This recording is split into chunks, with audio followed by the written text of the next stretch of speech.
Hey guys, welcome back to Clownfish TV. This is Neon. I'm here with Geeky Sparkles. Hello. And we're going to talk about Disney's $100 sandwich. Yeah, everybody's flipping out about this. Everybody, we've got Disney's newest sandwich costs an eye-popping $100. We've got the Disneyland adds family-size $100 sandwich.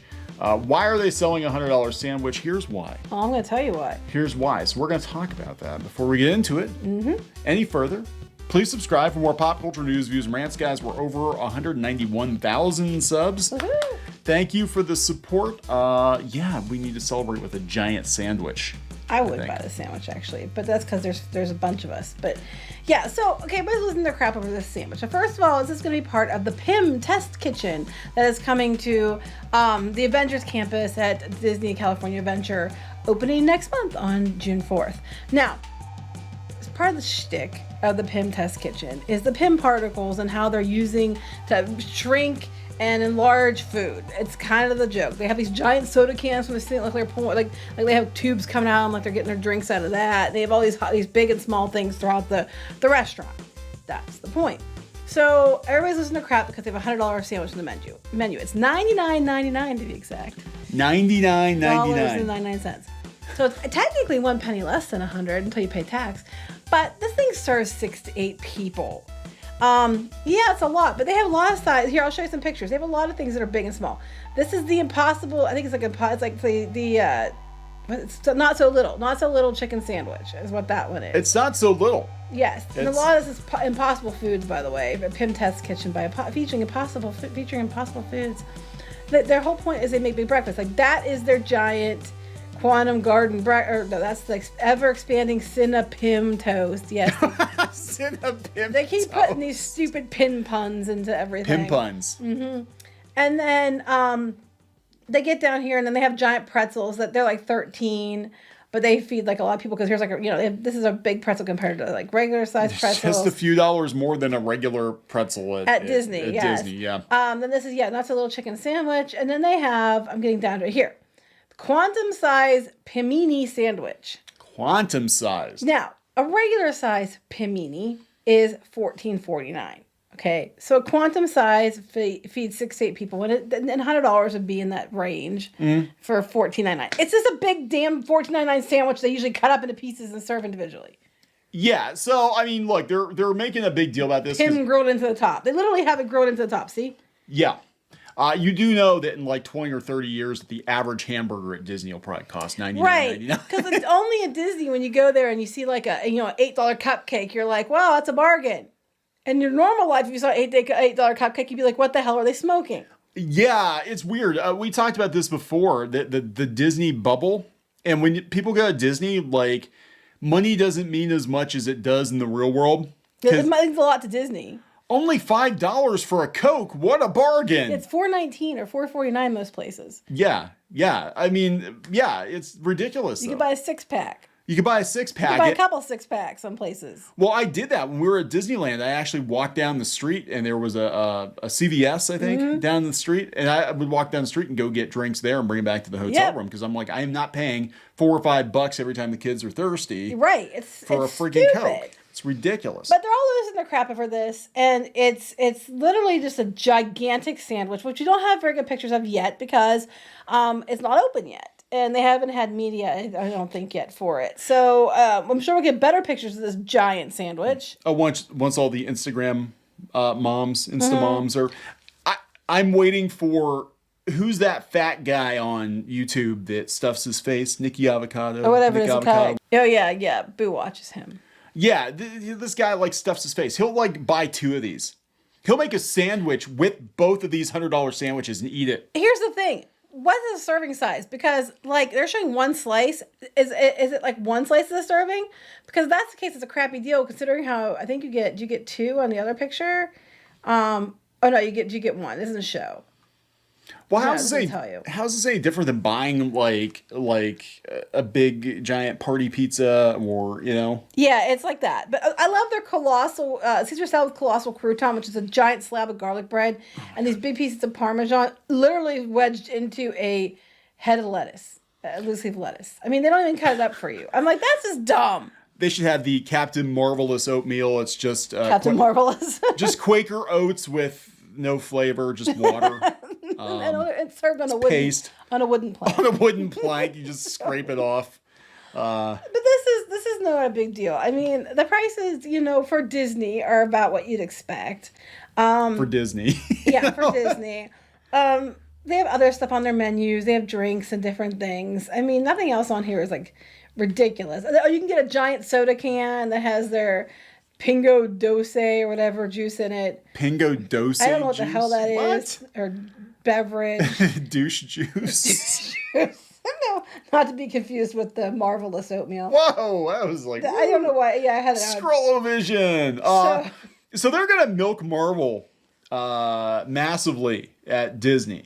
They are. They're gonna, like I said, I want the Captain Marvel breakfast special. It's the most bland thing you can possibly get. But everybody's losing their shit over this. What do they say? What else is on this supposed to cost more than $100? They said there's an even more expensive menu item. What is it? Let me see. Okay, this is coming from Market that Watch. Menu. Will debut in June. Right, June 4th. Okay. It's $100. What is the more expensive? $100 sandwich. That's not the most. That is the most expensive menu I saw. Item on that menu I saw. Okay, what's worse? I don't see. They don't say. Let's see. $100 family size Pym-ini is extra large. Wait, here's the catch. Disney, it's not what's in the sandwich that makes it cost so much. It's because it's meant to serve. That's your kid. I just said that. Where's the item is more expensive? There isn't one. Not so. Wait, here. Oh, here we go. Okay. Oh, that's not the same menu. Oh my God! At Steakhouse 55, you get $138. Or New Orleans Square. Okay, that's not the same thing. Obviously, there's more restaurants. Like, if you're going to go eat at Pym Test Kitchen, you're going to pay a lot less than you'd pay at, like, the Grand Floridian. I mean, come on. Apples to apples here, Market Watch. Apples to apples. But this also shows you, like, how expensive this is. Because you could go have really good steak at Steakhouse 55 for... Not that much. That's $138. ridiculous. I would feel guilty eating something that expensive. And we've seen, like, look, you watch these food shows... And you see, like, Guy Fieri eating, like, golden crusted. Like, I'm going to eat and poop gold. He doesn't usually want to do that. It's usually those guys that it's usually Rhett and Link do those, they're copycat ones, and they tell them how it's either they eat something really ridiculous or ridiculously expensive or ridiculously expired. Yeah. And I don't know how they're still alive because most people would have died from the crap that they eat. I don't know. But okay, I'm going to defend Disney on this one. It's a gimmick, yes, but it's a gimmick that fits the restaurant, and it's meant to serve 6 to 8 people. So that sounds like a big deal, but like you can go to other places and get giant steaks, or you can get giant like pizzas, like you said, or different things like that you might pay $100 for, but it's meant to serve a lot of people. When you break it down per person, it's about the same or maybe a little bit less. So if you're a larger group, it might be cheaper to buy the big damn sandwich than it is to buy individual sandwiches. That's what they should just call it, the big damn sandwich. That's what I call it. Geeky's big damn sandwich. Big ass burger. Oh my God. It's not a burger. We're going to be like Mr. Beast. And we're going to open our own burger chain. We're going to call it Big Ass Burger. Big Ass Burger. Your ass will get big. No, you're going to get in trouble for that because it sounds like a Asperger's, and that would probably get you, I'm just like watching this, and they're having meltdowns, and I'm just sitting here like, I'm actually going to side with Disney on this. Because they're just trying to clickbait you to get you to come to read their shit. But it's true, it is $100. But you put it in context. For Disney prices, it's not that bad. That's the key for Disney. Now, here's the thing. There are Karens that are going to rush to go eat this thing and be like, hey, Margie, I ate $100 sandwich just because I could. No, they're not going to be. They're going to be here. No, that's it. They're going to be buying the picture just to try to get themselves in all these different weird poses with their boobs pushed up and the sandwich in their mouth and trying to get a picture of a selfie for Instagram. Hashtag sandwich wall. Sandwich. Hashtag Pym. Big ass sandwich. Pym bites or something. Oh my God. There's going to be Pym particles all over their bosoms. Pym-ini bites or something. I don't know. But, speaking of prices, it's unrelated to this, but it is related in a way. The dining plan. Like, if you go to Walt Disney World, you could get the Disney dining plan. Well, you could. They took it away because of the COVID and everything else. And when they're trying to figure out how to redo things to make more money when giving you less. And people have been asking for the Disney dining plan to come back, which I still say is not really worth it unless they're giving it to you for free or you eat a lot of table service food and you want the most expensive things. Then maybe, otherwise it's just a lot of money and you get way too much. Anyway, people have been asking for it. And they're kind of getting it back a little bit, but not in the way you think.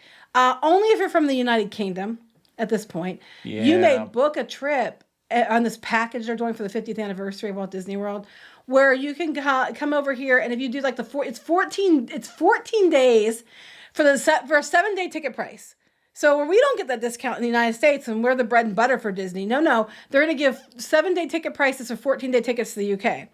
Then you can stay at one of their hotels. I checked their hotel options. Their hotel options were like several hundred to $1,600 less than what we pay in America for the same hotel room in the same time frame. I checked. And then you get on top of it a $900, depending on what you stay. If you stay at the deluxe, you get a $950 Disney dining credit. I think $450 to $500 if you stay at the moderate, I think. There's a different price range, but they're giving them Disney dining credit. So they still have Disney dining in some capacity. Yeah. It's just they're giving it to people from the UK. Who has 14 days to take a vacation? Well, I guess if you're coming over from there and it's a big pain in the ass, you might as well take, you're not going to take a 3-day trip. It's not very likely. I mean, you're going to have all the flights and all that crap. But I'm just like, you know. You could drive. I mean, I'm more pissed about that than the $100. Yeah, you're not going to try. I'm more pissed about that than the $100 sandwich because that's just shit. And this isn't the first time. If you compare different times of giving out packages to the UK and different countries, they're paying considerably less than the people in the United States have to pay for the same thing. But the people in the United States are the ones that keep the damn parks going. That is true. And right now, California only allows California residents in and I think at least until June 15th, they might lift that restriction. But at least when this park opens, only California residents can go. They say that, but I know for a damn fact, a couple people went over to cover stuff for media were not California residents, but somehow they got to go. Mm-hmm. Yeah, that is very curious because they were like, oh yeah, everybody's got to be California only, and and I know at least one particular person that was over there covering stuff, and they weren't, and they were there for the was it Taste of Disney or whatever it was, Touch of Disney or whatever the hell, Touch or Tasting Disney. Tickle Me Mickey. And they were over there for that. Pickle Party. But they were not from California. No. I know they aren't from California. So I was like, wait. I mean, it was so bad people on Twitter are making jokes about it. Like, look at all the influencers over at Disney for the reopening of Disneyland. And a lot of them aren't even from California because there were people that weren't from California. Anyway, are we going to wrap this one up? Yes, I just wanted to get that off my chest. I'm going to buy one of these damn sandwiches next time we go out. Are you going to eat it yourself? Because I'm not hauling that around. No. Just going to take pictures with it. Can I take this out into the restaurant to the street to get pictures in front of everything with the big giant sandwich? That's what people are going to do. People are probably going to do that if they let them take it out. To-go box? Can I get a doggy bag? They don't have to-go boxes for that. I'm taking it outside to take pictures. That's what we call it. And you know what? You think it's a big sandwich, but you watch it be like not that big. That's what I'm waiting for. Like, this is a normal size, like, foot-long Subway. It's not even a foot long, but I can't think it's any bigger than, like, one of those hoagies you get, like, the grocery store that are, like, a couple feet long. Oh, yeah. And then you're taking it out. So I don't think it's going to be as big as they're trying to spin it. Because notice how they take the pictures. They're taking the picture that up close to the sandwich, but the big one behind it, so it makes it look like it's bigger than it is. And it looks like there's a break here between the peppers. It looks like maybe 2 sandwiches there. Oh. Because look, there's a dip right here. Look. The bread goes here, and then it curves under, and then this sandwich goes here. I think this is one sandwich, 2 sandwiches, and they're trying to make it look like one big sandwich. Tricky, Mickey. So let's work on us. We see through your shit. But $100, I'm going to back them on this because I don't think that's, Disney, being any worse than normal. Yeah, we're going to wrap this up. Disney's expensive. End of story. Disney's very expensive. We could have summed the whole video up with Disney has a $100 sandwich and water's wet. Yeah. Disney costs money. All right. The end. So, please subscribe for more pop culture news, views, and rants. Go out to piratesandprincesses.net for more objective. And there's pictures of all the food. Yeah. Well, what I can find. That's a big. That's a not so little chicken sandwich. It's just a slider bun with a regular piece of chicken. You got a bunch of coleslaw on it. That's what it looks like. Yeah. I would eat that. I know you would eat that. That's it looks like a U sandwich. It does look like a U sandwich. If you made me a sandwich, I'd look like that. That's what I meant. All right. We'll see you later. Bye.